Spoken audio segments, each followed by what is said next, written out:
Hi there, good morning, good afternoon, and good evening. So on this video, let's talk about how to hide followers on TikTok. So the first thing I want you to do here is that if you're using another device or using iOS just like mine, the practice is basically the same.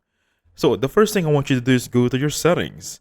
Make sure you have the latest version available to your device. May it be Android, Samsung, iOS, or iPhone.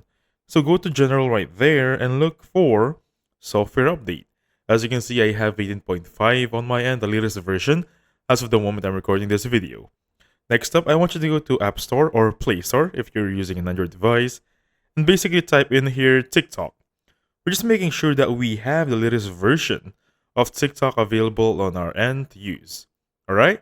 So what's next? So basically, as you can see right here, there is an update.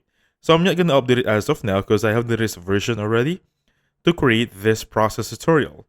Well, anyway, for that being said, I'm going to open up TikTok right there and going straight for the profile first, of course, and go to the three lines right there.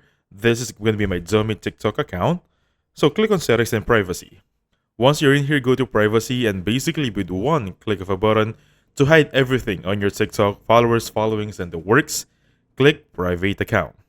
It's gonna be as simple as that, alright? And that's it. So thank you so much for watching. I'll catch you guys on the next one. Goodbye for now.